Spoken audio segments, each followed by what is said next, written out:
चले कंटिन्यू करें।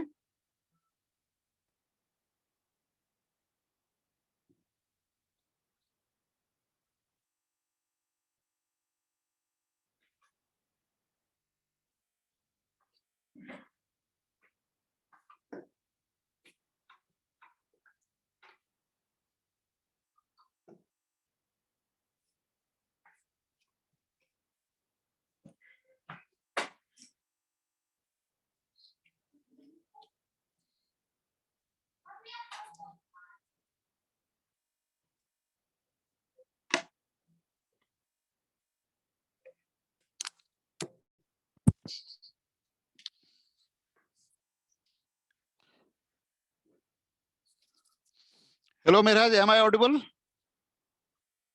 Yes sir. Okay, चलो तो कंटिन्यू करते हैं। ठीक है, आज हम लोग क्या रिवाइज करने वाले हैं बताओ। लास्ट क्लास में हम कहाँ पहुंच गए थे? रोटेशनल करा था सर लास्ट क्लास में। रोटेशन पे आ गए थे। Yes sir. ओके, मैंने सेंटर मास का तो डिफाइन कर लिया था ना। नो सर, नहीं करा था। ओके, तो मैं ये कहना चाह रहा हूँ कि जैसे कोई भी रिजिड बॉडी होता है ना, मतलब एक बहुत इंपॉर्टेंट पॉइंट है हमारे पास जो अपने आप में बहुत सारी चीजें देता है। जैसे हम लोग एक तो पहले हम देखेंगे कि सेंटर मास कैसे डिफाइन करते हैं। तो सेंटर मास कैसे डिफाइन करते हैं भाई? सेंटर मास का पोजीशन डिफाइन करने का ये तरीका है क्या? R C equal to what? Sigma M I R है, राइट? ठीक है, या अगर हम एक्स कोऑर्डिनेट की बात करेंगे तो ऐसे लिखेंगे X C equal to what? Sigma M I X I, right?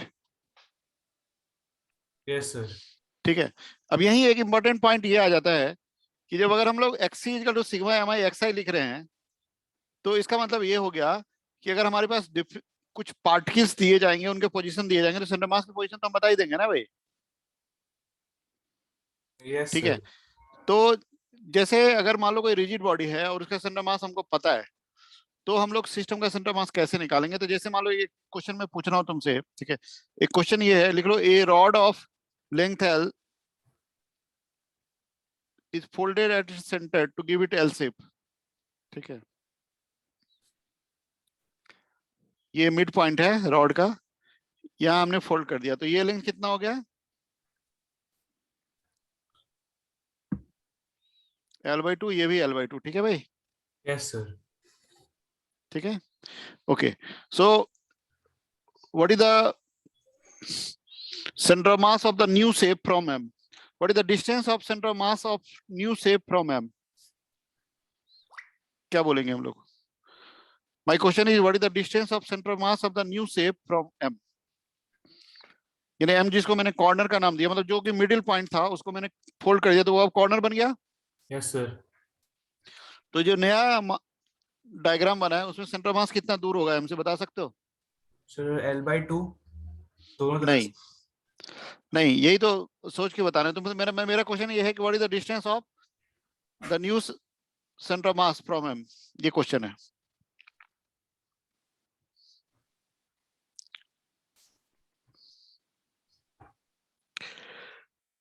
Sir sir जो M जो है सो M sir old centre of मास था sir. Yes, M is the old center, middle point of the rod. That is the old center mass. ठीक है, तो नया जो system बना है हमारा उसमें सेंटर मास कितना दूर है M से, ये बताना है। और बेसिकली देखो इसी फॉर्मूले का एप्लीकेशन है। जैसे मैंने XC लिखा है ना, उसी तरह से Y कोऑर्डिनेट के लिए लिखेंगे तो YC क्या हो जाएगा? सिग्मा MI YI, क्लियर है? हाँ, यहाँ पे एक बाई सिग्मा MI भी डालना पड़ेगा ना भाई, टोटल मास का सम भी डालना पड़ेगा डिनोटर में। ये सेंटर मास का, ठीक है, ये फॉर्मूला है। तो देखो मैं कैसे करूंगा इसमें, ये जो लेंथ है ना इसको एक्स एक्सिस मान लूंगा क्या? हॉरिजॉन्टल लाइन को एक्सिस मान लिया, वर्टिकल लाइन को वाई एक्सिस मान लिया। ओके ठीक सर। है, और एम को ओरिजिन मान लिया। ठीक है, तो क्या मैं इस रॉड को दो रॉड मान सकता हूँ, एक एक्स के अलोंग एक वाई के अलोंग? Yes sir. तो अगर मैं x के अलोंग को m1 नाम दे दूं तो m1 का मास कितना है? मान लो ओरिजिनल मास m है, तो इसका मास कितना हो जाएगा? Sir m M by by two. M by two. हाँ, और इसका जो सेंटर मास होगा वो कहाँ होगा? यहाँ होगा, C1 मान लो। Sir M by L, half L का सर सेंटर जो होगा। हाँ, यानी हम इसका जो m1 तो ये हो गया, और x1 हो गया, यानी इसका सेंटर मास का कोऑर्डिनेट हो गया L/4, और y1 हो गया 0, क्योंकि एक्सिस पे लाई करा ना। Yes sir. समझ आ रहा है? इसी तरह से m2 के लिए बताओ। तो एम टू भी M1/M/2। हाँ बिल्कुल सही। और उसके x2 क्या बाद होगा? L/4 और y इज इक्वल टू 0। नहीं, हाँ, x2 0, y y2 इसमें होगा L/4। Sir L/4। अच्छा, तो अब बताओ पूरे सिस्टम का x कोऑर्डिनेट के लिए ये फॉर्मूला लगाएंगे ना हम लोग, सर ऊपर वाला। तो क्या आएगा? मतलब ये वाला ना, यस सर। तो क्या आएगा? सो सर फिर x हो जाएगा सर mi तो हमारा M/2 होगा, sigma M/2 hmm, L by into four L/4/m। हाँ, बाई m। तो XC हो गया हमारा L/8, राइट? Yes sir. और इसी तरह से L/8 ही हुआ ना भाई, m/2 yes sir. Into L/4 L by by m। L/8 ही हुआ ना? Yes sir. और YC? Sir Y C same ही होगा sir, M/2 divide into L/8 divide by m by two. L/8 हो गया, ठीक है। तो ये हमारा सेंटर ऑफ मास है जिसका कोऑर्डिनेट ये है L/8, L/8। तो बताओ मेरा क्वेश्चन का आंसर क्या हुआ? ये सर L डिस्टेंस पूछा है ना, बाई यस सर। तो क्या √2 L/8 हो गया ना, हम्म। यानी L/4 √2 हो गया। समझ में आ रहा है? Yes sir. So this is my answer. ठीक है, ओके। Okay sir. ये क्वेश्चन ये समझा रहा है कि किसी भी सिस्टम ऑफ बॉडीज में अगर हम लोग अलग अलग बॉडी का सेंटर ऑफ मास पता होगा, तो हमेशा हम सेंटर ऑफ मास का x कोऑर्डिनेट, y कोऑर्डिनेट और उसका डिस्टेंस किसी भी गिवन पॉइंट से निकाल सकते हैं, राइट? Yes sir. नहीं? यस सर निकाल सकते हैं। हम्म, किसी भी क्वेश्चन में अगर हम लोग सेंटर मास का डिस्टेंस दे दें और कोऑर्डिनेट निकालने के लिए कहा जाए तो हम निकाल सकते हैं, राइट? ठीक है। Now I am moving to one of the very fundamental aspect of physics. जानते हो फंडामेंटल एस्पेक्ट ऑफ फिजिक्स क्या है? आप जानते हैं इस बात को अच्छे से कि ये तो हमने सेंटर मास का कोऑर्डिनेट निकालना सीख लिया, राइट? ठीक है। अगर मान लो सबसे जो टॉप में इक्वेशन है RC equal to sigma M I R A by sigma M I, इसमें पार्टिकल जितना भी है सिस्टम में उतना ही पार्टिकल रखते हुए अगर इसको टाइम के साथ डिफरेंशिएट करेंगे तो क्या इक्वेशन बनेगा?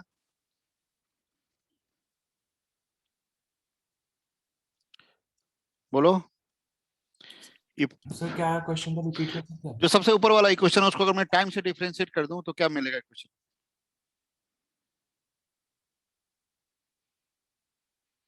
नेट मास को कैपिटल एम अगर हम लिख दें तो capital M V C equal to what? May I right yes sigma sir. M I V आई?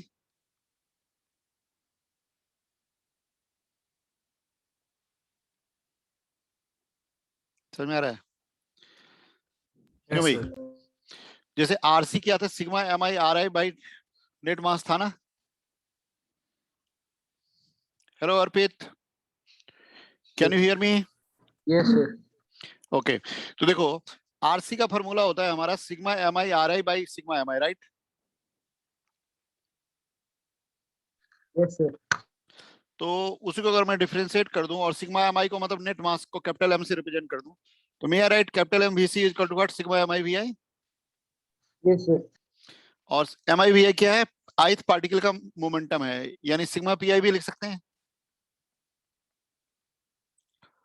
नहीं?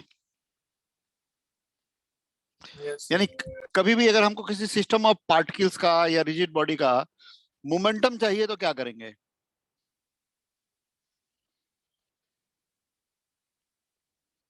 क्या करेंगे? सर एक्सप्लेनेशन भी होगा ना उसके लिए फिर? नहीं, इसको आगे बढ़ाएंगे हम लोग, अभी पहले इसी इक्वेशन पे मैं रुकना चाहता हूँ। यानी किसी भी सिस्टम ऑफ पार्टिकल का नेट मोमेंटम निकलना है हमको, तो हम लोग क्या लिखेंगे? Mass into velocity of centre मास, ऐसा लिख सकते हैं ना? Yes sir. Right.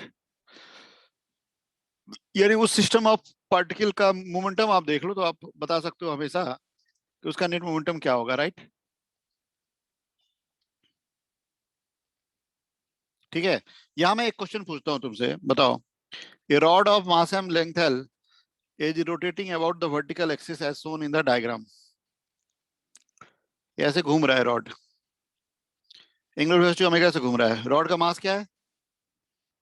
M. Length क्या है? एल। ठीक है, क्लियर है? Getting it? A rod of mass m length L is rotating about the vertical axis with angular velocity omega, right? Yes, sir. What is the momentum of the rod? Momentum पूछ रहा हूँ, momentum. What is the momentum of the rod? बताओ। तो इस rod का net momentum क्या होगा, ये बताना है।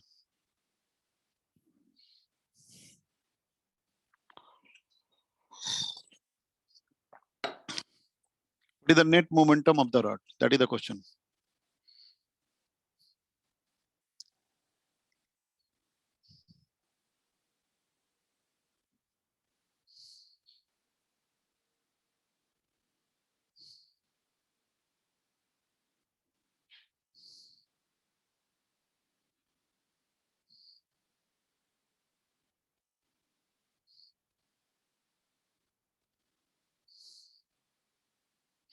Can you tell me इस रॉड का सेंटर मास कहाँ होगा?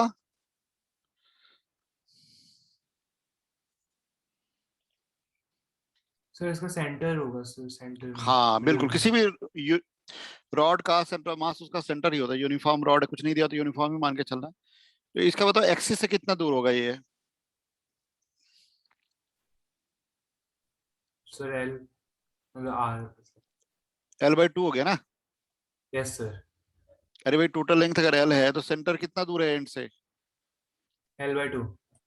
तो ये सेंटर क्या कर रहा है भाई? Centre is actually doing circular motion on what radius? R. R. R C. ठीक है, ओके। Okay sir. यानी तुम किसी भी सर्कुलर मोशन में बता सकते हो वेलोसिटी ऑफ सेंटर मास का क्या फॉर्मूला है? What is VC?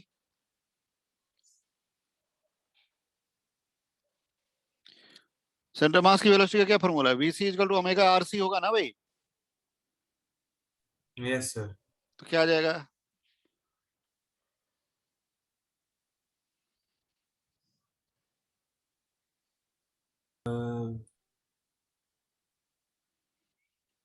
ये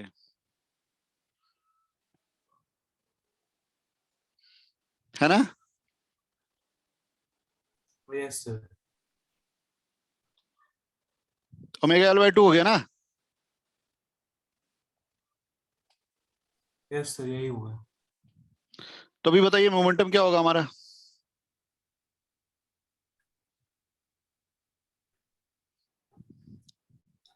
ये है ना सिग्मा पी है। नेट मोमेंटम क्या है? कैपिटल एम वी सी तो होता है।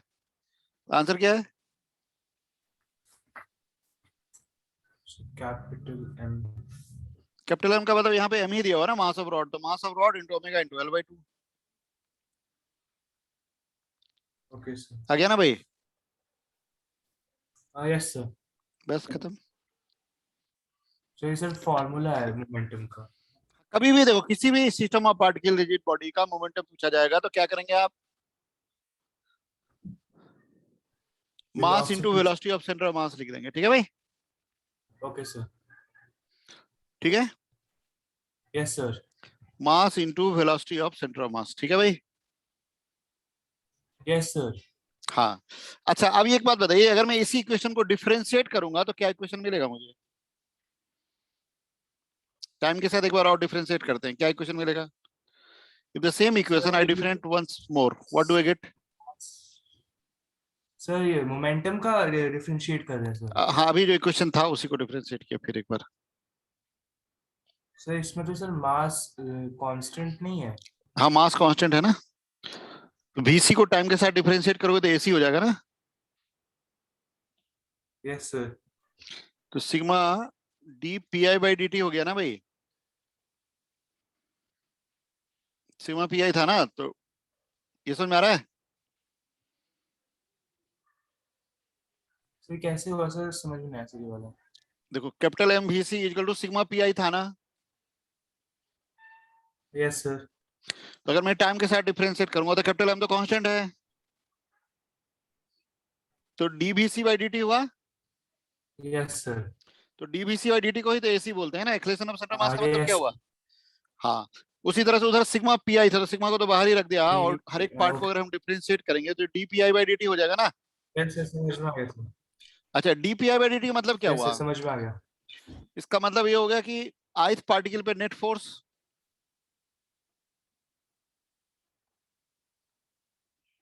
क्यों भाई. यानी मैं लिख सकता हूं ना MAC equal to sigma FI, right.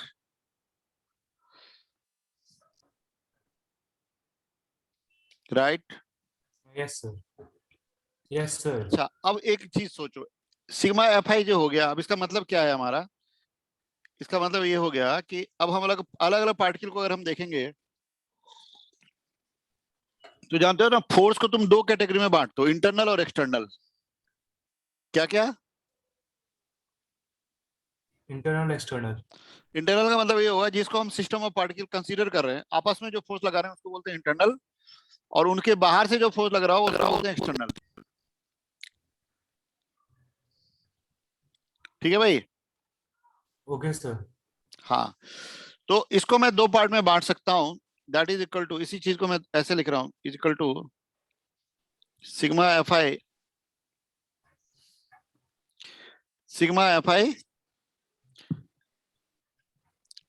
IEXT. EXT का मतलब क्या. External force sir. और INT का मतलब क्या. Internal sir. हाँ, इंटरनल का ना पूरे सिस्टम में जब हम फोर्स लगा के वेक्टर सम करेंगे तो ये जीरो हो जाता है. क्यों.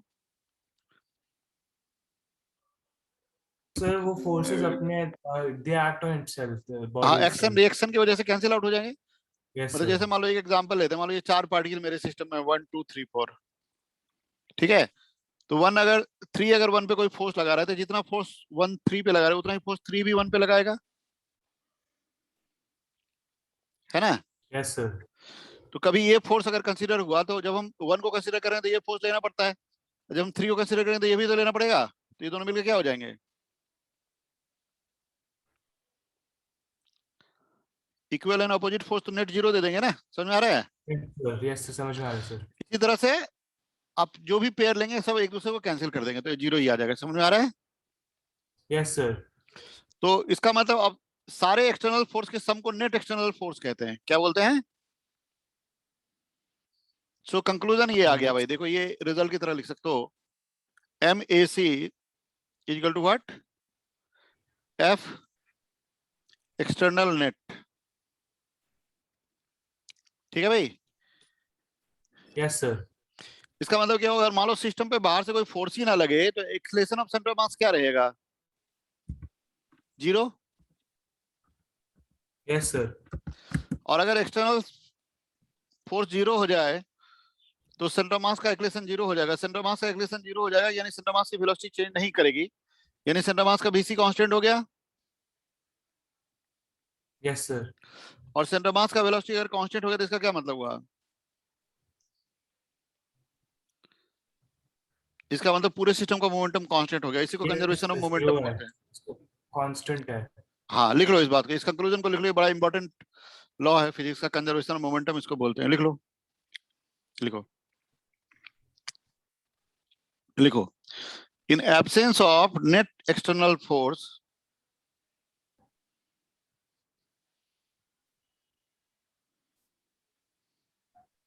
Yes sir. उसके बाद हाँ, इन absence of net external force on the system of particles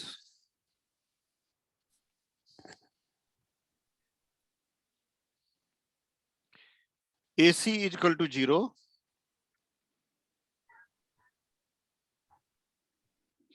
ठीक है, implies that VC is equal to constant, ठीक है, implies that sigma pi equal to constant. समझ में आ रहा है?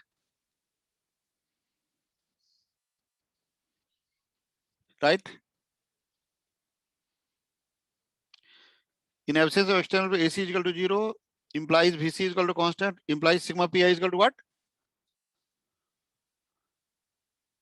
Constant. Yes, Clear sir. है? तीनों स्टेप एकदम क्लियर हैं, दिख रहे हैं? Yes. हाँ, इसका मतलब क्या हुआ?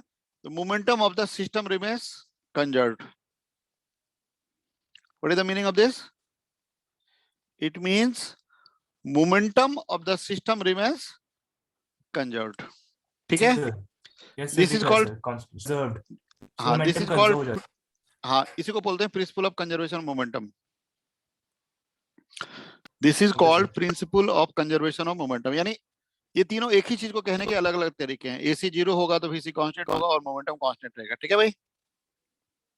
Yes, sir. यानी मोमेंटम कांस्टेंट का मतलब velocity centre of mass constant. ठीक है? AC 0 एक ही Okay, चीज को sir. कहने के तीन तरीके हैं. बाकी लैंग्वेज वाइज थियोरेटिकली पॉपुलर सबसे ज्यादा कंजर्वेशन मोमेंटम है. बाकी एप्लीकेशंस वाइज देखो VC का कांस्टेंट होना और ये करना सब एक ही बात है. ठीक है भाई? Yes, और sir. ऐसा कब होगा?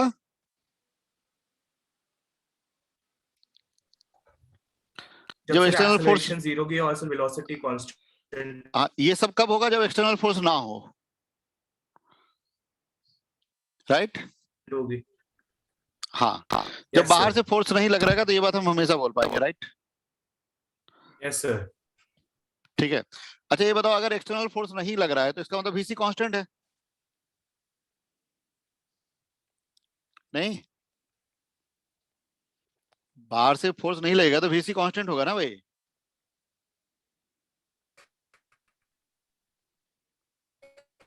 है कि नहीं? In absence of external force velocity of centre of mass is equal to constant. कोई दिक्कत है?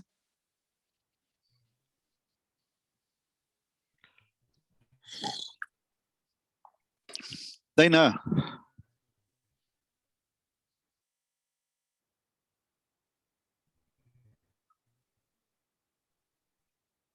अरे AC 0 VC कांस्टेंट यानी सिग्मा पी आई कांस्टेंट. कोई दिक्कत है?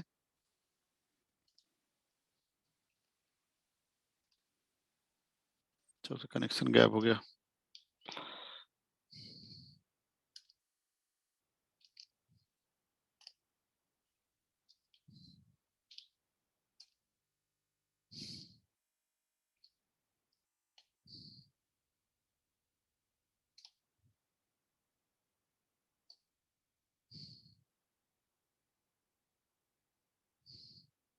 सर मैं डिस्कनेक्ट हो गया सर. आपने कुछ बोला क्या?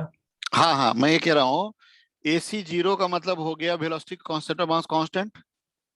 Yes sir. इसका मतलब हो गया कि पूरे सिस्टम का मोमेंटम कांस्टेंट. ठीक है ना? Yes sir. ये सब एक दूसरे से म्यूचुअली रिलेटेड बातें हैं, ऐसा हम कह सकते हैं. अच्छा, इसका मतलब VC अगर कांस्टेंट हो गया यानी कि जो शुरू में है वही हमेशा रहेगा, है ना? Yes sir. इसका मतलब अगर मान लो हमको शुरू का वेलोसिटी पता है सेंटर मास का और तुमसे पूछेंगे टाइम t में कितना डिस्प्लेसमेंट हुआ तो क्या बोलेंगे? सर डिस्प्लेसमेंट, क्योंकि वेलोसिटी कांस्टेंट है तो डिस्प्लेसमेंट होगा velocity into time. Yes sir. हाँ, लिख लो. If Zero. F एक्सटर्न, हाँ, इफ, लेकिन ये कब लगाना है ये ध्यान देना. अभी मैं इसको अप्लाई कराऊंगा. If external net equal to 0, delta XC यानी displacement of centre of mass equal to UC into T. समझ में आ रहा है? Yes sir. ठीक है. ओके. Yes, UC sir. क्या initial velocity of centre of mass T time है. ठीक है? And Yes. Equal to 0 if UC is 0. Right?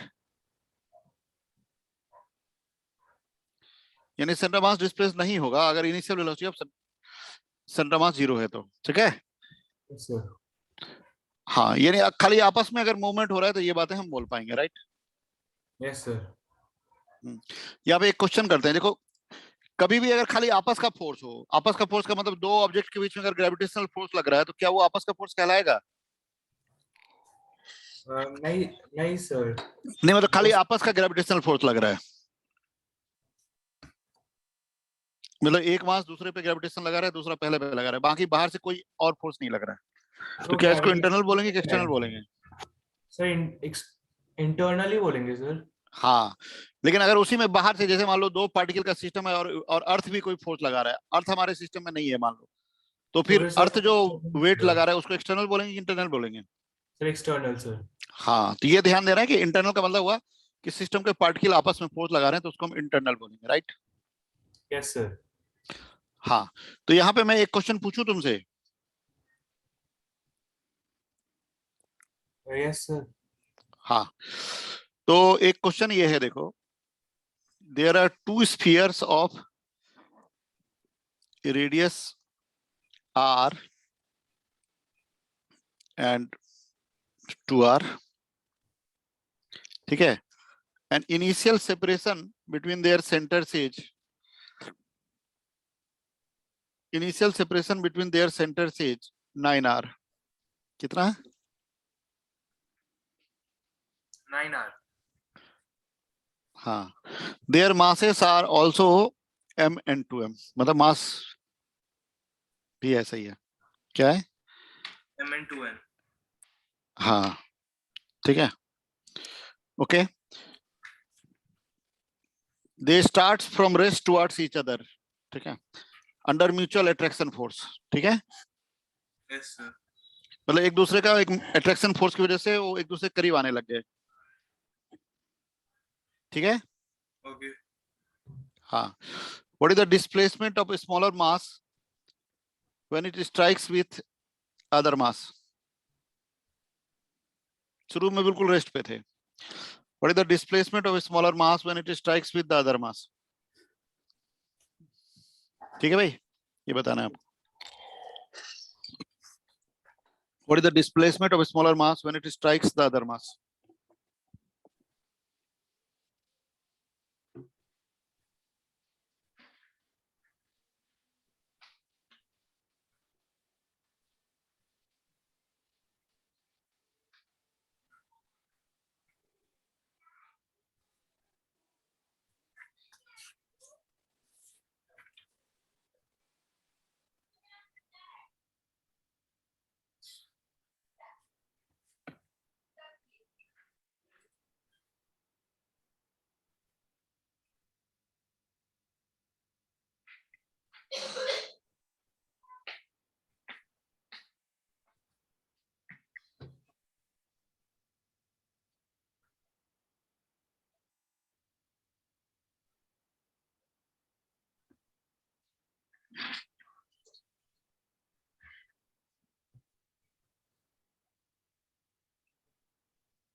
हाँ भाई, आ रही बात समझ में?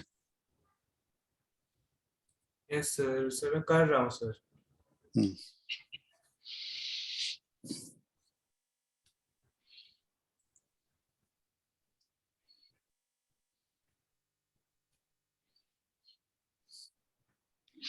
इनके सेंटर के बीच का इनिशियल डिस्टेंस 9r है, ठीक है, यानी सरफेस के बीच में डिस्टेंस कितना हुआ?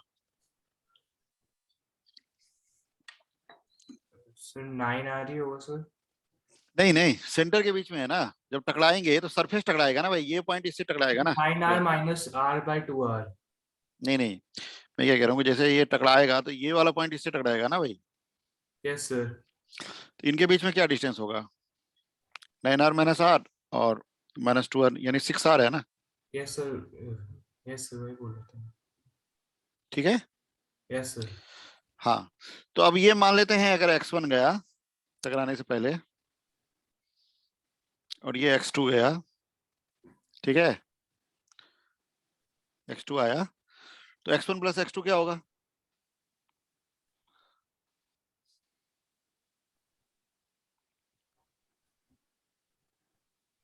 6R हो गया ना भाई? Okay sir. नहीं आया समझ में? सर ये तो सर समझ में आ गया कि 6R हो गया सर, उसके बाद क्या बोला सर आपने? बस यही बोला कि x1 प्लस x2, मान लो ये x1 गया, x2 गया, तो x1 प्लस x2 6R हो गया। Yes sir. मुझे क्या निकालना है? x1 ही तो निकालना है। Yes sir. हाँ, तो अब हम जानते हैं कि सेंटर मास डिस्प्लेस्ड होगा क्या इसमें? सर सर नहीं होगा सर, क्योंकि दो बॉडीज ऐड करी सर, इंटरनल नहीं होगा सर। हाँ बिल्कुल, आपस में इंटरनल फोर्स लग रहा है, इसका मतलब सेंटर मास डिस्प्लेस नहीं होगा। नहीं होगा सर। यानी sigma M I X I zero होना चाहिए ना हमारे यस पास। सर। अगर मैं राइट डायरेक्शन को पॉजिटिव मान लूं तो पहले मास का क्या कंट्रीब्यूशन है? mx1, ठीक है। Yes sir. और दूसरे का कंट्रीब्यूशन क्या है? -2mx2, है ना? यस अरे सर। इसको इसको मैंने पॉजिटिव डायरेक्शन मान लिया है, क्यों? Yes sir. तो that total should be zero ना। Yes sir. So what is x1 x2?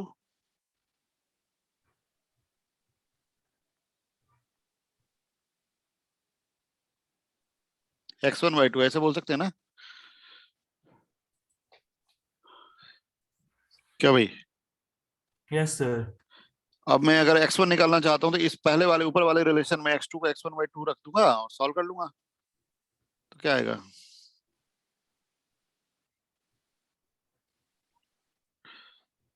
इस वाले रिलेशन में जो सबसे ऊपर है हमारा ये वाला रिलेशन, इक्वेशन 1 मान लो, तो इक्वेशन 1 में अगर मैं x2 equal to x1 by 2 रख दूंगा तो x1 की वैल्यू कितनी आ जाएगी?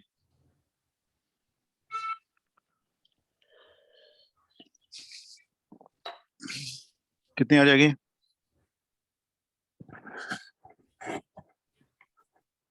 एक्स।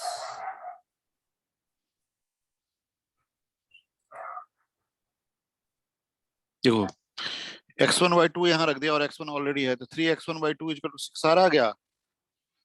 तो तुम्हारा आ गया answer x1 equal to 4r। समझ में आ रहा है क्या? ठीक। Yes sir. समझ में आया?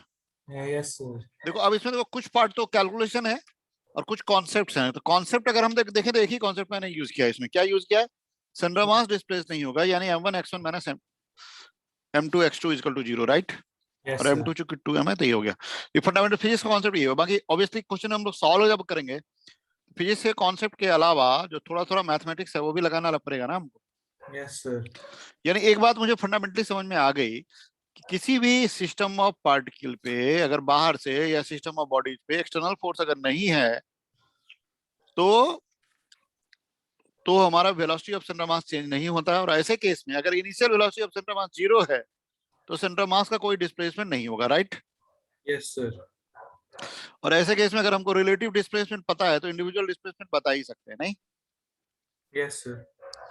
यानी टू पार्टिकल सिस्टम में अगर सेंटर मास इनिशियली रेस्ट पे हो तो तुम हमेशा बोल सकते हो कि जो हमारा फॉर्मूला है वो क्या है कि delta x1 equal to relative displacement से रिलेट कर सकते हैं हम लोग, ठीक है भाई?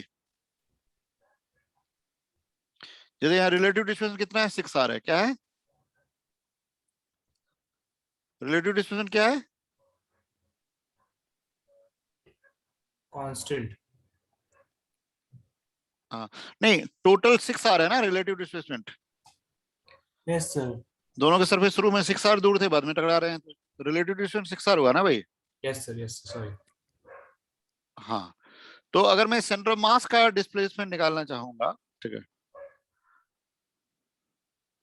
ठीक है, तो हमारे पास एक स्टैंडर्ड फॉर्मूला है यहाँ पे। क्या है? सेंटर ऑफ मास के डिस्प्लेसमेंट के टर्म में, ठीक है। यू नो, मान लो पहले मास का डिस्प्लेसमेंट x1 है, दूसरे का x2 है, तो आई नो m1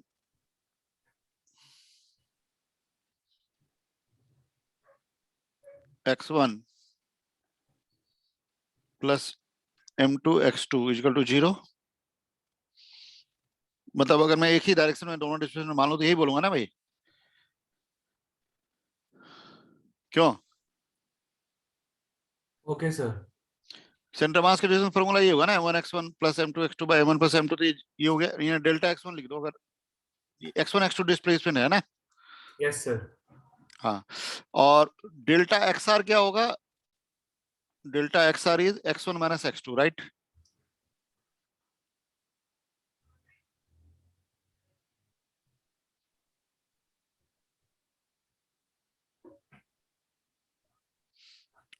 डिस्प्लेसमेंट और 2 रिलेटिव टू 1 अगर हम लिखेंगे, डेल्टा xr क्या होगा? 1 के रिलेटिव 2 का डिस्प्लेसमेंट क्या होगा? x2 माइनस x1, है ना भाई? Yes sir. तो अगर मैं इसको यहाँ पे यूज कर लूं डेल्टा xr, तो x2 क्या हो गया? डेल्टा xr प्लस x1 हो गया। तो मैं सॉल्व करके ये लिख सकता हूँ क्या? x1 इजिकल टू, ध्यान देना भाई, माइनस m2 डेल्टा xr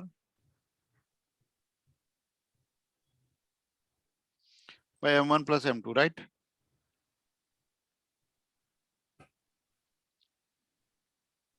नहीं, इसको फॉर्मूला की तरह यूज कर सकते हैं। 2 पार्टिकल सिस्टम में अगर इनिशियली सेंटर मास रेस्ट पे हो, तो फर्स्ट पार्टिकल का डिस्प्लेसमेंट हमेशा आप ऐसे लिख सकते हैं, कैसे? Minus m2 delta xr by m1 plus m2, right? Yes sir.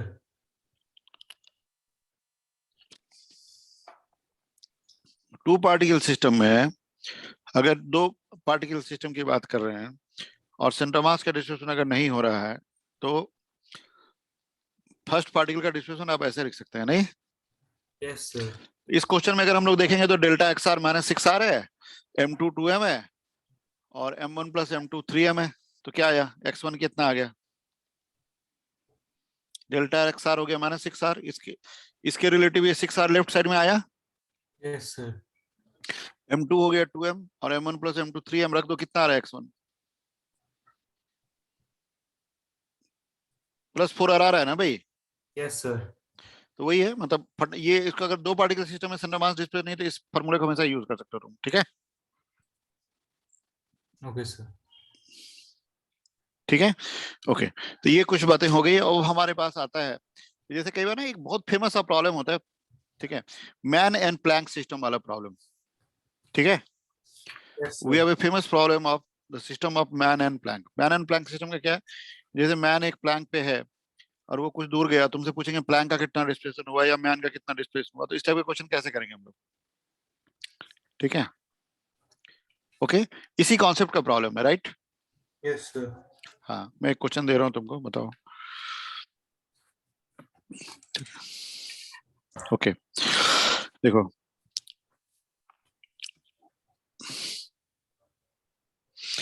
A plank of mass capital M मान लो, ठीक है? ठीक है, yes a sir. Plank of mass capital M lies on a frictionless floor, यानी कोई फ्रिक्शन नहीं है यहाँ, ठीक है? Yes sir. राइट, ठीक है,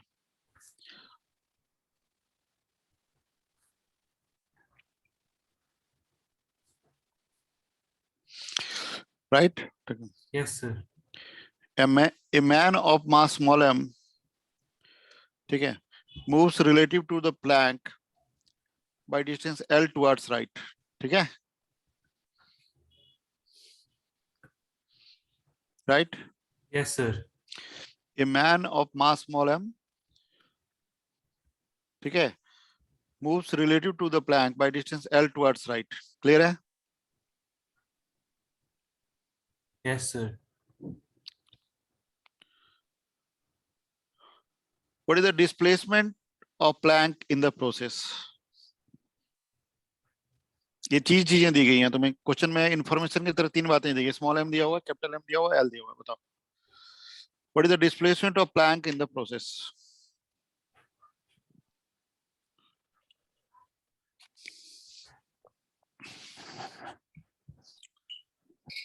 सर आप एक बार क्वेश्चन रिपीट कर सकते हैं sir? A plank of mass m lies on the frictionless floor. हाँ, a man of mass small m, ठीक है, moves distance l relative to plank as shown, ठीक है? Okay sir. ठीक है, What is the displacement of Planck?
बता सकते हो प्लैंक का डिस्ट्रीब्यूशन कितना होगा? ये क्वेश्चन है, बिल्कुल पिछले कॉन्सेप्ट का ही रिप्रेजेंटेशन है। इसमें फर्स्ट मास, हाँ बताओ। इंटरनल सर, इंटरनल एनर्जी तो जीरो होगी, मतलब हाँ, इंटरनल। इंटरनल फोर्स तो जीरो ही है, मतलब जो भी फोर्स है वो इंटरनल है, बाहर से तो कोई फोर्स ही नहीं है ना हॉरिजॉन्टल डायरेक्शन में। Yes sir. तो बिल्कुल, तो अगर मैं, तुम फर्स्ट पार्टिकल किसको मान रहे हो? सर मैम को सर। ठीक है, तो सेकंड बॉडी क्या हो गया? Sir capital M. हाँ, तो तुमको क्या बताना है? डेल्टा x2 बताना है कि x2 बताना है कि x1 बताना है? सर डिस्प्लेसमेंट ऑफ प्लैंक बनाना है, सर x2 बताना होगा ना सर। हाँ, तो मुझे ये बताओ, what is the delta X R, यानी displacement of plank relative to, what is delta displacement of plank relative to, displacement of man relative to plank कितना दिया है क्वेश्चन ने? इस डायरेक्शन को अगर मैं पॉजिटिव मान लूं तो प्लस एल दिया है ना। Yes sir. तो ये तो डेल्टा एक्स तो हमको पता ही है, फॉर्मूला क्या था तुम्हारा? x2 equal to what? Minus m1 delta X are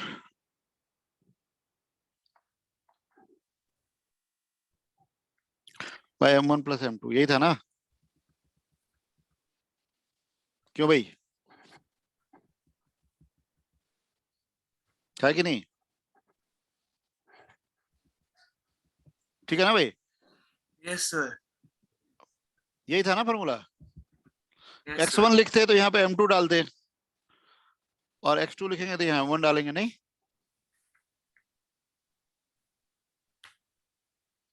अरे यहाँ अगर मान लो x1 लिखते तो यहाँ पे क्या m2 डालते न्यूमरेटर में, और x2 डालेंगे तो यहाँ m1 डालेंगे, यही है ना?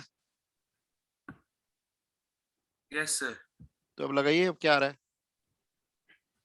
m1 क्या है, यहाँ पे m है, एम है सर। डेल्टा एक्स आर कितना है? l है, एल। और टोटल मास का सम कितना है?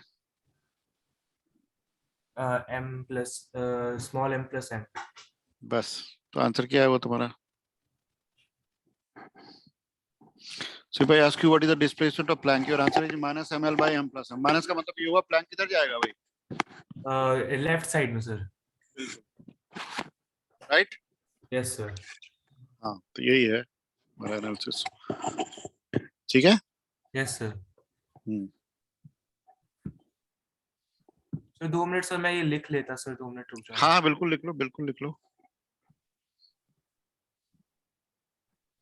तो यही सब फंडामेंटल बात है। एक्चुअली लोग क्या करते हैं ना, प्रॉब्लम्स पे ज्यादा जोर डालते हैं, बेसिक्स पे कम जोर डालते हैं, इसीलिए वो हमेशा फंसे रह जाते हैं। बहुत सारे प्रॉब्लम करने के बाद भी उनसे प्रॉब्लम्स नहीं निकलते।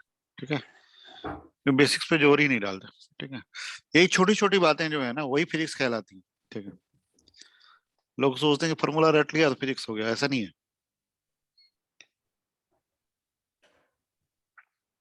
तुम्हारा एम क्या है? Sir NEET sir. अच्छा, तुम्हारा एम नीट है, चलो बहुत बढ़िया। सर फिजिक्स की तो सर रैंक निकालती सर नीट में। है? सर फिजिक्स की तो रैंक निकालती सर नीट में। हाँ, नीट के लिए फिजिक्स बहुत इंपॉर्टेंट पार्ट है, क्योंकि फिजिक्स ठीक रहेगा ना, तो अच्छा इंपॉर्टेंट पार्ट है physics. Sir bio bio chemistry तो सब सब सर सब करके जाते हैं, फिजिक्स में ही रैंक आनी है या नहीं आनी है। हाँ, फिजिक्स थोड़ा सा रिलेटिवली कम स्कोरिंग रहता है नीट में, उसमें जो बच्चे अच्छा कर लेते हैं वो निकल जाते हैं। तुम कौन से स्कूल में पढ़ते हो? Sir Mother's International School sir, ये हौस हाँ हाँ, खास। मैं जानता हूँ, हौज खास के पास जो है ना, यस सर। फिटजी के बगल में है। यस सर, फिर फिटजी के एकदम सामने ही तो है सर वो हाँ आगे। हाँ, मैं फिटजी में था ना, फैकल्टी काफी दिन था, 2000 ईस्वी से था फैकल्टी फिटजी में। तुम्हारे बगल में ही होता था मदर सेंटर में, पार्क में लोग निकलते थे घूमने के लिए कई बार। यस सर, उसी में बस, हाँ, वो मेन रोड पे है ये तुम्हारा स्कूल तो, mother sir, centre. Shri Aurobindo वाले रोड पे सर। हाँ, श्री अरविंदो रोड पे। उसी उसी के नाम, श्री अरविंदो का ही तो सेटअप है तुम्हारा स्कूल में ना? यस सर, पूरा उसी का है सर सेटअप। उसी के नाम पे तो वो रोड का भी नाम अरविंदो रोड है। औरबिंदो मार्ग सर। हम्म।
हो गया? Yes sir. ओके, तो ये बात समझ में आ गई कि दो पार्टिकल सिस्टम होगा अगर, तो एक का डिस्प्लेसमेंट दूसरे का रिलेटिव पता होगा तो दोनों को बता देंगे, राइट? Yes sir. ठीक है, तो ऐसे क्वेश्चन अगर आएंगे तो हम कर लेंगे, ठीक है। इसी का एक्सटेंशन है कंजर्वेशन ऑफ मोमेंटम। जैसे दो पार्टिकल सिस्टम है और बाहर से फोर्स नहीं लग रहा है तो मोमेंटम हमारा कंजर्व रहेगा, तो हम वेलोसिटी को भी रिलेट कर सकते हैं। इसी को अगर मैं डिफरेंशिएट कर दूं तो मेरा इक्वेशन क्या बनेगा? वेलोसिटी का जो रिलेशन बनेगा, v2 equal to what? Minus m1 vr yes sir. By m1 plus m2, right? Yes sir. यानी एक का वेलोसिटी अगर दिया हुआ दूसरे का हम बता देंगे, राइट? नहीं? Yes sir. हाँ, यानी अगर मैं तुमसे कहूँ, यहाँ पे मैं कुछ वैल्यूज दे देता हूँ, न्यूमेरिकली एक प्रॉब्लम कर लेते हैं, ठीक है भाई? Yes sir. Mass of the man is 60 kilogram, कितना है? 60 kilogram. And mass of plank is say 40 kilogram, ठीक है? Yes sir. Man is running relative to Planck with a velocity of 20 metre पर सेकेंड, या 20 मीटर पर second नहीं, 10 metre पर second नहीं, 8 मीटर पर सेकेंड, ठीक है भाई? क्या? Man runs relative to plank with a velocity of 8 metre पर सेकेंड, ठीक है भाई? Yes sir. हाँ, यानी velocity of man relative to plank कितना दिया है? 8 मीटर पर सेकेंड, समझ में आ रहा है? Yes sir. What is the velocity of Planck? Frictionless surface है सब कुछ, बताओ। If man runs relative to Planck with the velocity of 8 meter per second, what is the velocity of Planck? क्या बोलोगे?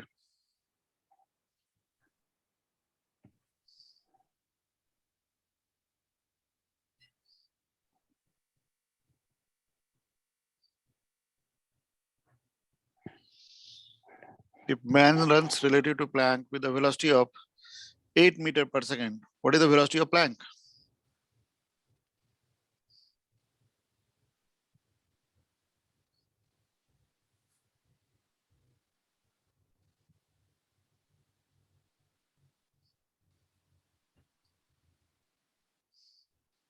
Sir velocity of Planck sir, man का sir 60 है तो 60 into L by M by 100. हाँ ठीक है, तो क्या आंसर है? सही है बिल्कुल।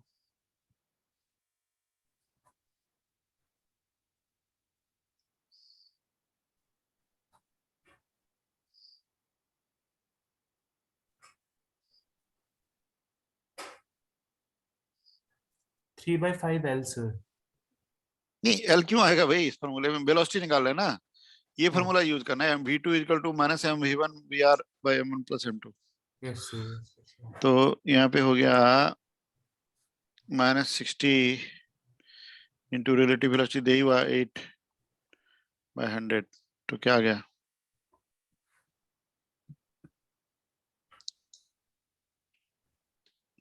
-4.8 मीटर पर सेकंड आ गया ना भाई?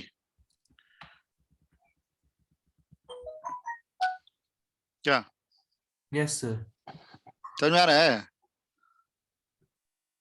Yes sir. हाँ, तो जैसे मान लो हम लोग डिस्प्लेसमेंट की बात की, उस तरह से कई बार वेलोसिटी की बात भी की जा सकती है, तो कर लोगे? ठीक है, नहीं? Yes sir. अच्छा, इस क्वेश्चन में जो 8 मीटर पर सेकंड वेलोसिटी दी गई है वो किसके रिलेटिव दी गई है? रिलेटिव दी गई है कि ग्राउंड फ्रेम वेलोसिटी दी गई है मैन की?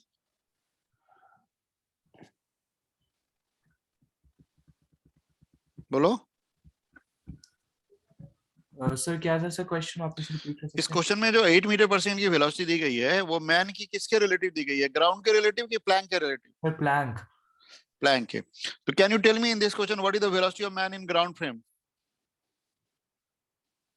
सर जीरो नहीं सर.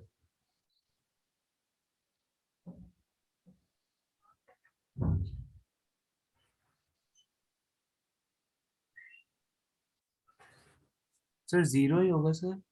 नहीं, 8 माइनस 4.8। तुम सोचो ना, इस क्वेश्चन में क्या हो रहा है कि मैन जो है वो प्लैंक के रिलेटिव इधर जा रहा है 4.8 मीटर पर सेकंड से, नहीं? Yes sir. यस और सर. प्लैंक खुद इधर जा रहा है क्या वेलोसिटी से? 4.8. 4.8 मीटर पर सेकंड से। तो अब मैं पूछ रहा हूँ कि ग्राउंड फ्रेम में मैन की क्या वेलोसिटी हो जाएगी? तो 8 माइनस 4.8 होगा सर. यस, तो आंसर क्या होगा? 8 minus 4.8 sir. Yes, sir 8 minus 4.8 यानी 3.2 मीटर पर सेकंड। क्लियर है? Yes sir. तो ऐसे क्वेश्चन में ये ध्यान देना कि जो पूछी जा रही है या जो दी जा रही है वो रिलेटिव है कि ग्राउंड फ्रेम है, कि वो रिलेटिव देके ग्राउंड फ्रेम को रिलेट करने के लिए पूछेंगे या ग्राउंड फ्रेम को देकर रिलेटिव को पूछेंगे। कर लोगे? यस तो सर. थोड़ा सा मैथमेटिकल रिलेटनेस चाहिए इसमें साइन वाइन की, ठीक है? क्लियर है? Yes sir. हाँ। और एक बात हमेशा ध्यान देना, अगर किसी भी सिस्टम ऑफ पार्टिकल या रिजिड बॉडी में नेट फोर्स पूछा जाए तो net force is simply mass into acceleration of centre mass, right? क्या है? Yes sir. मान लो अगर हमको सिस्टम का एक्लेशन पता है सेंटर मास का, तो हम तो mass into acceleration of centre mass लिख देंगे, नहीं? ओके। Yes sir. हाँ, जैसे मान लो एक क्वेश्चन में अगर तुमसे पूछूं, एक क्वेश्चन लिखो जरा, ठीक है? ठीक है। A bomb moving like projectile explodes in the air.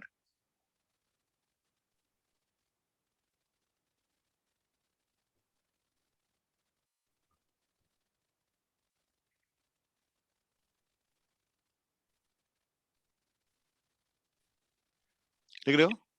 Yes sir. A bomb moving like projectile explodes in the air, right? Yes sir. What is the center of mass? What is the acceleration of center of mass of all fragments after explosion?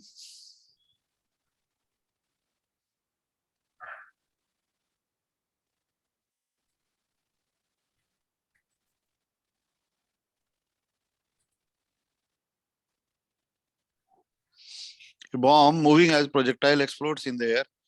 What is the acceleration of center of mass of all fragments just after explosion?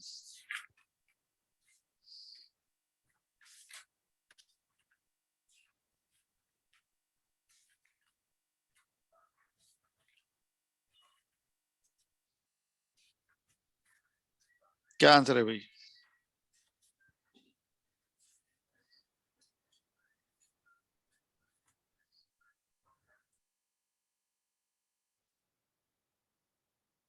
What is the equation of center of mass of all fragments just after explosion?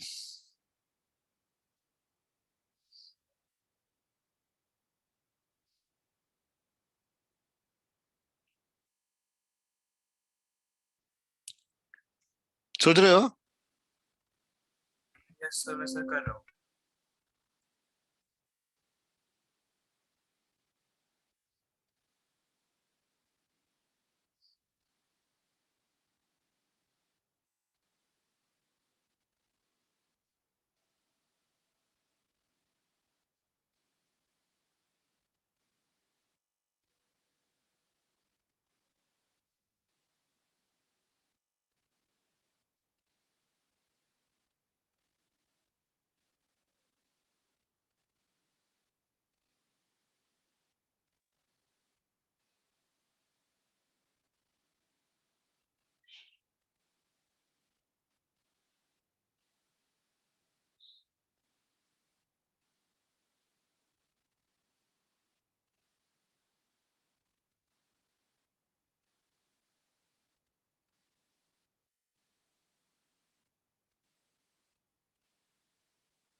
Sir समझ में नहीं आया sir, कैसे करेंगे इसको?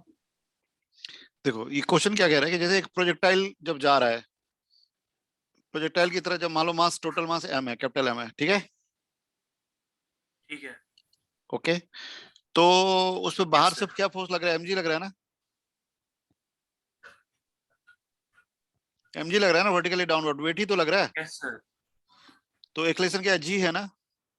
Yes sir. अच्छा, जब वो टूट गया, फ्रैगमेंट में बटा, तो किसकी वजह से बचा? इंटरनल फोर्स की वजह से कि एक्सटर्नल फोर्स की वजह से? यस सर, इंटरनल फोर्स की वजह से। हाँ, तो अगर टूटने के बाद भी पूछेंगे what is the external force, तो क्या बोलोगे? अलग अलग मास में बट गया, लेकिन टोटल एक्सटर्नल फोर्स कितना हुआ? सर कौन, जीरो? नहीं, mg ही हो गया ना भाई, अभी तो एयर में ही है ना सारे particle. Yes M G, M G. तो एक्लेशन ऑफ सेंटर मास क्या रहेगा? M G. हाँ, एक्सटर्नल फोर्स तो चेंज ही नहीं हुआ ना, यस सर। तो सेंटर मास का एक्लेशन वही रहेगा जो पहले था। क्या? M ji.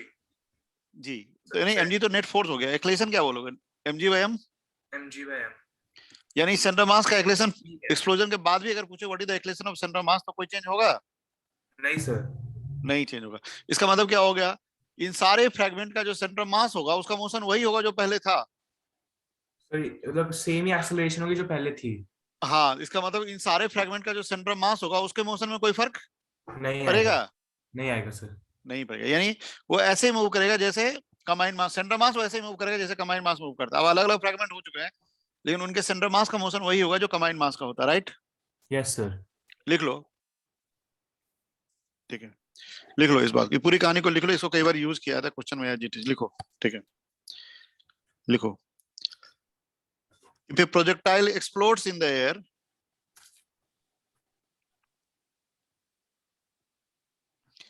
if a projectile explodes in the air,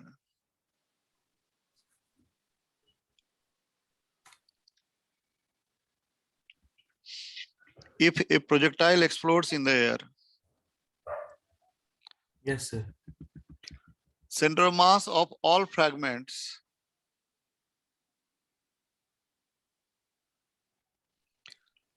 if a projectile explodes in the air, center mass of all fragments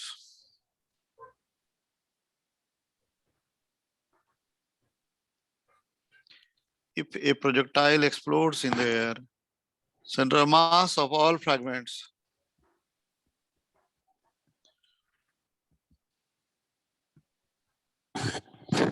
if a projectile explodes in the air, center of mass of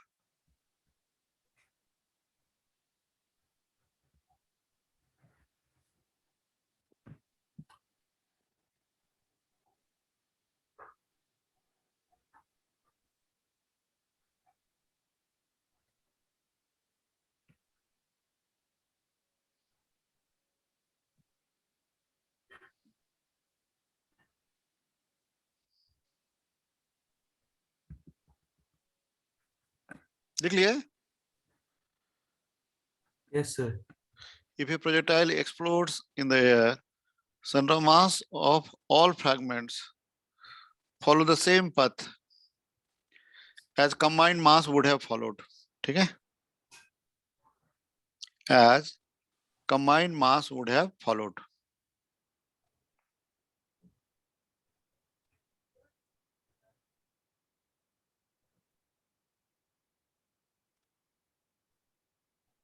ठीक है भाई? Yes, sir. हाँ, और दूसरा point लिख लो. Point 2. If all fragments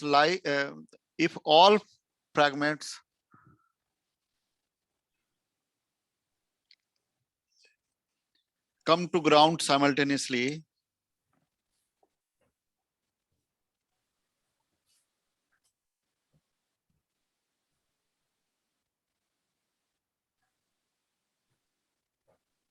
if all fragments come to ground simultaneously,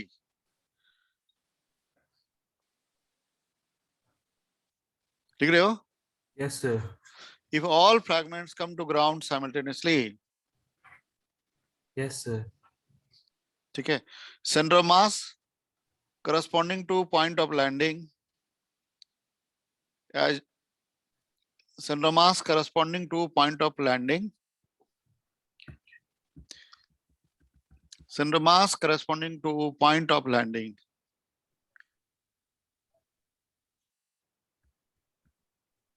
is at distance equal to range from point of projection.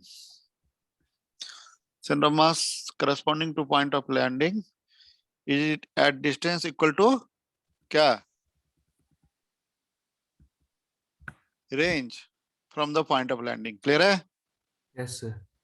हाँ, समझ में आया? यानी ये कह रहा है कि मान लो कोई प्रोजेक्टाइल जो है वो एक्सप्लोड कर जाए एयर में, जैसे 2 पार्ट 3 पार्ट में बट जाए, तो जब वो सारे पार्टिकल अगर एक साथ गिरेंगे तो जहां जहां गिरेंगे उसके करस्पॉन्डिंग जो सेंटर मास का पोजीशन निकालोगे ना, 3 फ्रैगमेंट हो गया, 2 फ्रैगमेंट हो गया, तो उसका डिस्टेंस पॉइंट ऑफ प्रोजेक्शन से रेंज के बराबर ही होगा. ठीक है? Okay, sir.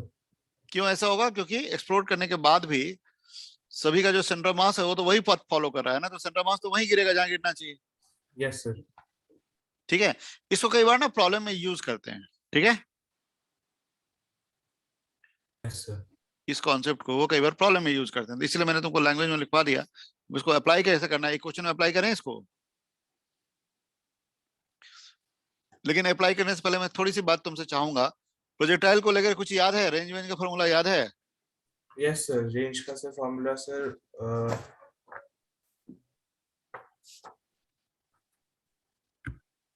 क्या होता है रेंज का formula?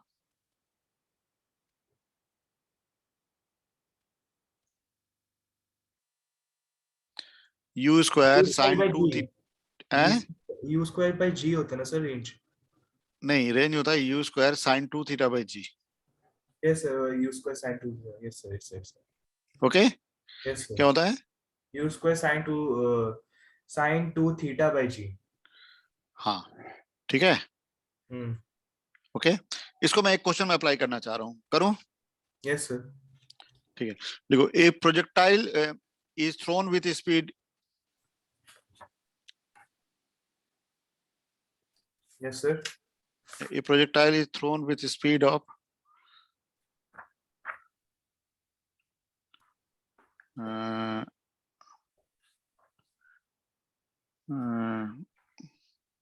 a projectile is thrown with the speed of 20 meter per second.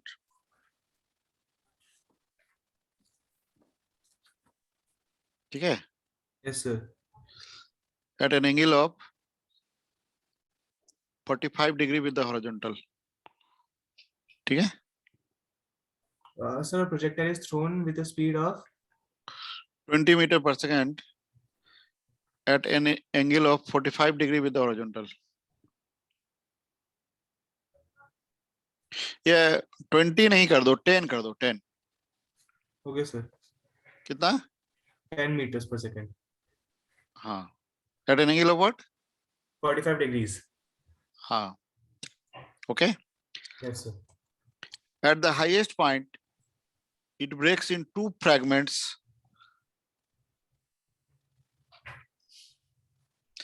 At highest point, it breaks in two fragments in the mass ratio 2:3.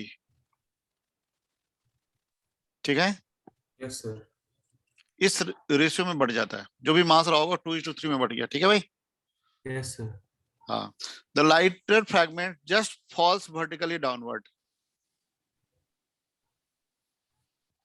ठीक है, yes sir, the lighter fragment just falls क्या, yes sir, vertically downward, right.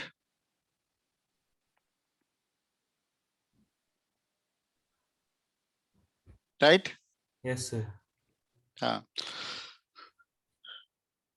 if two fragments fall simultaneously, at what distance the heavier fragment fall? If two fragments fall simultaneously, at what distance the heavier fragment falls? दोनों fragment अगर एक साथ ground पे गिर रहे हैं तो heavier fragment कितना दूर जाकर गिरेगा ये बताना है।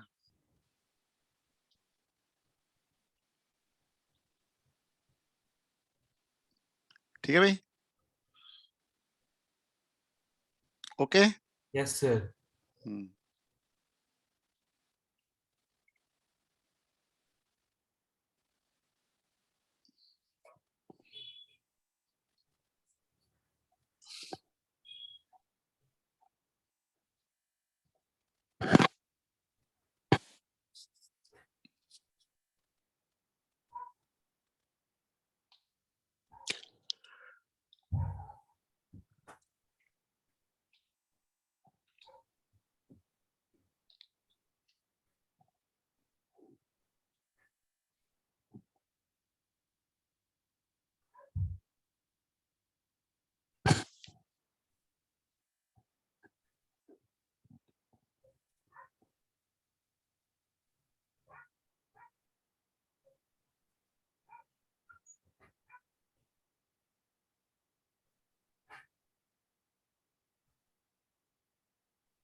कितने एंगल से फेंका था?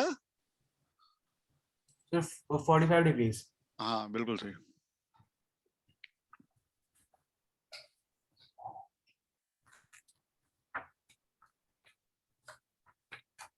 सर हमें इसमें पहले रेंज निकालेंगे क्या? हाँ पहले रेंज निकालेंगे तभी तो सॉल्व कर पाएंगे। Yes sir.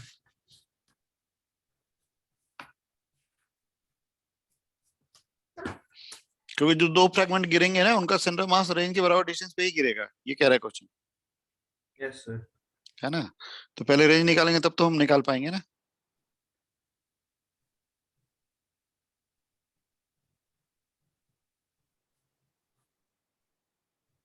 सो हम जी 10 ले फिर 9.8। जी 10 ले लो, कोई दिक्कत नहीं। हमारे क्लास में अगर जी की कोई वैल्यू नहीं दी हुई है और न्यूमेरिकल जरूरत है तो तुम 10 लोगे सर, ठीक है। Okay sir. Okay. Sir 10 metres आया सर रेंज। हाँ बिल्कुल सही है, रेंज सही आ रहा है।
समझ में आ रहा है? Yes sir. मतलब यहाँ पे ये दो पार्ट में बढ़ गया, M1 M2, ठीक है भाई। तो मतलब इनिशियल मास अगर M था तो M1 M2 कितना हो गया? Yes sir. M1 हो गया 2/5M, राइट?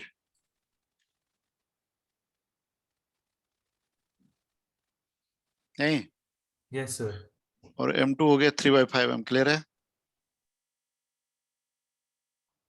नहीं, क्यों भाई? 2:3 में बटा था ना?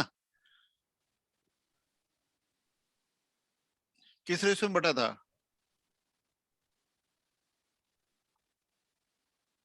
क्वेश्चन ने क्या दिया था मुझे, किस रेशियो में मास बटा है?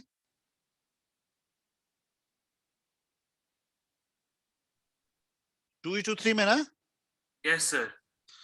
तो पहला मास हो गया 2/5M और दूसरा मास हो गया 3/5M, राइट? क्लियर है?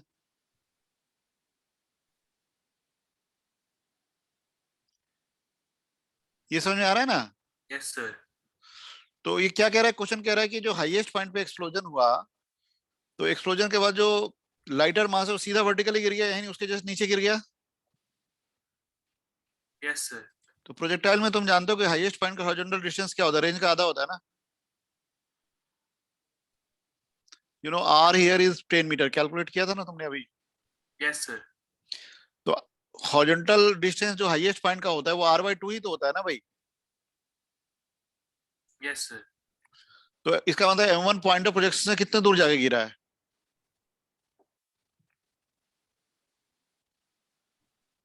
5 मीटर।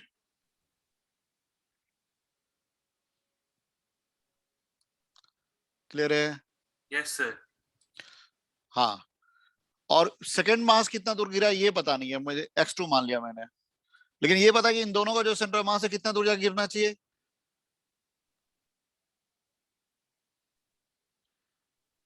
कितना दूर जाके गिरना चाहिए? R के बराबर डिस्टेंस में ना भाई।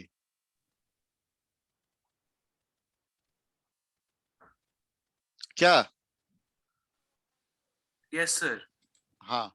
तो x2 कैसे निकालेंगे, यानी इसका और इसका जब हम सेंटर मास निकालेंगे तो 10 के बराबर आना चाहिए, यस यानी sir. 10 equal to what?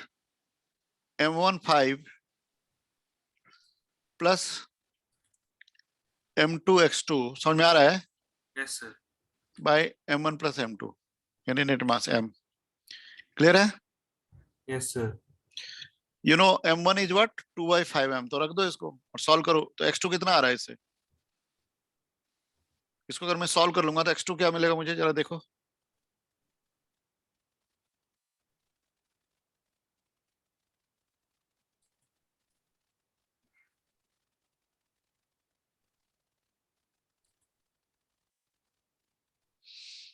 If I solve it, what I will get x2?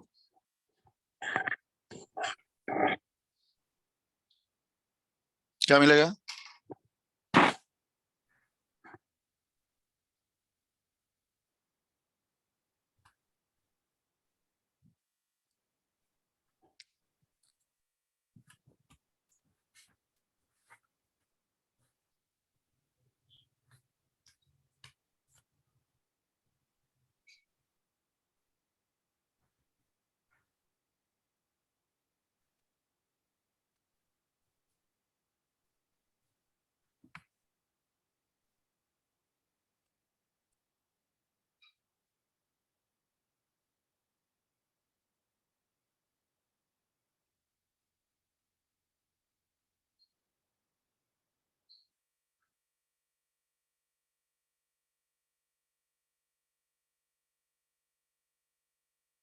M1 और M2 दिया नहीं हुआ ना। ये m के टर्म में हमको पता है ना, m1 है 2/5m, m2 है 3/5m, सर कर रहा हूँ। तो m तो हट ही गया ना। Yes sir.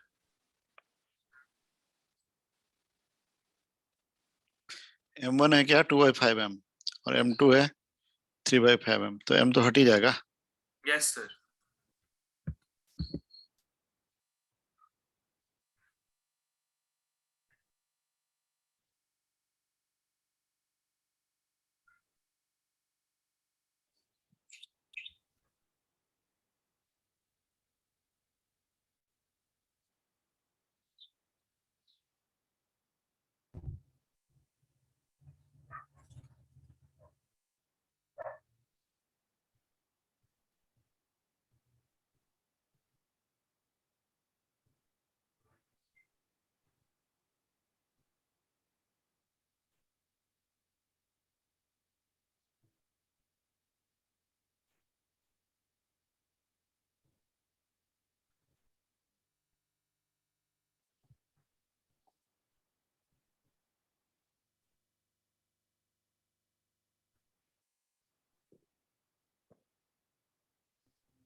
कर रहे हो सॉल्व?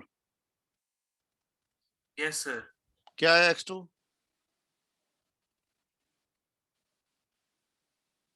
अरे देखो m1 है 2/5m, तो यहाँ पे 2/5 रखेंगे तो ये तो पूरा 2 ही बन जाएगा ना, m तो कैंसिल कर दिया। यस और सर। m2 है 3/5m, तो 3/5 x2 ही तो बचा, यस सर। यानी we are getting 3/5 x2 yes sir. Is equal to 10 - 2 यानी 8, तो x2 आ रहा है 40/3। समझ आ रहा है? Yes sir. और मुझसे क्या पूछा है, इस पॉइंट और इस पॉइंट का डिस्टेंस पूछा है ना भाई, है ना? Yes sir. तो इस पॉइंट से इस पॉइंट का डिस्टेंस पूछा जाएगा, तो मेरा आंसर क्या होगा?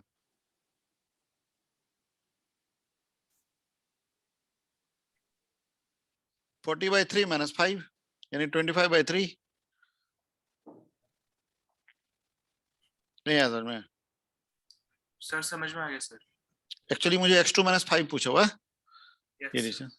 ठीक है, तो ये कॉन्सेप्ट है, कई बार इसको यूज करते हैं। समझ में आया? Yes sir. तो अगर तुम्हारा प्रोजेक्टाइल जो है वो अगर एयर में एक्सप्लोड कर जाता है, तो एक्सप्लोजन के बाद जो फ्रैगमेंट्स होते हैं उनका मोशन वही होता है जो कंबाइंड मास का होता है। ठीक है भाई? Yes sir. Right? Yes sir. ठीक है, यस सर। कुछ चीज नहीं आता है, और इसका मतलब ये हो गया कि अगर point of landing corresponding centre mass का डिस्टेंस वही होगा रेंज के बराबर। ठीक है, यस सर।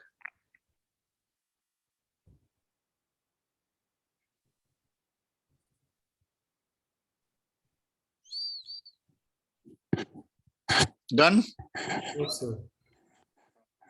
तो ये एक कॉन्सेप्ट है प्रोजेक्टाइल में, इसको ध्यान देना है। इस पे बेस्ड क्वेश्चन कई बार आते रहते हैं, तो कर लोगे तुम। राइट?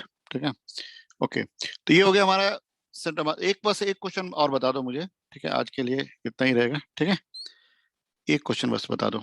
ठीक है, वही जैसे जैसा क्वेश्चन मैंने शुरू में लिया था, बिल्कुल वैसा ही क्वेश्चन फिर से ले रहा हूँ। थोड़ा सा बस ये वाली बात नहीं पूछी थी। ये रॉड है, ठीक है? वही मास एम लेंथ है हल्का, याद है? Yes sir. ये ओमेगा एंगल से घूम रहा है, ठीक है? वर्टिकल एक्सिस के अबाउट, राइट? Yes sir. तो what is the net force by the net horizontal force by the axis on the rod, ये पूछा जा रहा है। Yes sir. What is the net horizontal force by the axis on the rod, बताओ।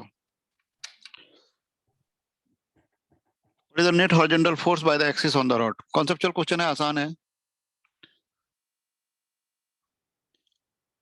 इसे बताओ, rod का centre mass क्या कर रहा है?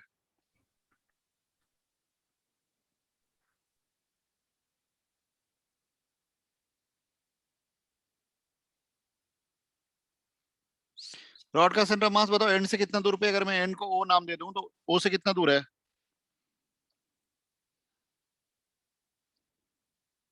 कितना है? L/2 है ना? क्या भाई, आ रही है आवाज? यस सर, यस सर, थोड़ा सा कितना कट दूर है? कट यस सर, आ रही है बट हाँ, L/2 डिस्टेंस है ना? यस सर, L/2 है। तो ये क्या कर रहा है, सेंटर मास सर्कुलर मोशन कर रहा है यस सर। किस एंगुलर वेलोसिटी से? RC omega omega. Omega sir. RC तो रेडियस है ना? हाँ। यस तो सर। अगर कोई भी पार्टिकल सर्कुलर मोशन करता है, एंगुलर वेलोसिटी ओमेगा होता है, रेडियस भी पता होता है, तो एक्सीलरेशन का कोई फार्मूला जानते हो तुम? सर एक्सेलरेशन का हम्म सर। सर्कुलर मोशन में अगर एंगुलर वेलोसिटी कांस्टेंट है तो सेंटीमीटर एक्सेलरेशन का फार्मूला होता है omega square RC, right? Yes sir. क्या हो गया ये? ओमेगा स्क्वायर L/2 हो गया ना? Yes sir. तो अब बताओ, सेंटर मास का एक्सेलरेशन तो मुझे मिल ही गया है, और मास कितना है? M तो बताओ नेट एक्सटर्नल हॉरिजॉन्टल फोर्स क्या होगा? M omega L/2। बिल्कुल सही। तो हॉरिजॉन्टल फोर्स यहाँ पे हो जाएगा m इंटू ए सी, यानी आंसर क्या है? m omega square L/2। Clear है भाई? Yes sir. So if I ask you what is the horizontal force by the axis, what is your answer? M omega square L/2. Is that clear? Yes sir. ठीक है, तो ये मेरा answer है। ठीक है भाई? Yes sir. ओके, ठीक है। So this is the horizontal force by the axis, that is equal to m omega square L/2। ठीक है? Yes sir. हाँ। तो इस तरह से हम लोगों ने आज सेंटर मास को लेकर कुछ चीजें डिस्कस की। अगली क्लास में हम लोग कंजर्वेशन ऑफ मोमेंटम के एक दो क्वेश्चन करके, और कंजर्वेशन ऑफ मोमेंटम एनर्जी करके, और इम्पल्स का कॉन्सेप्ट करके, और कोलिजन करेंगे। ठीक है? Okay sir. ओके, आ रही बात समझ में? Yes sir. ठीक है। तो इस तरह से हम लोग इन चीजों को डिस्कस करते हैं इस चैप्टर में।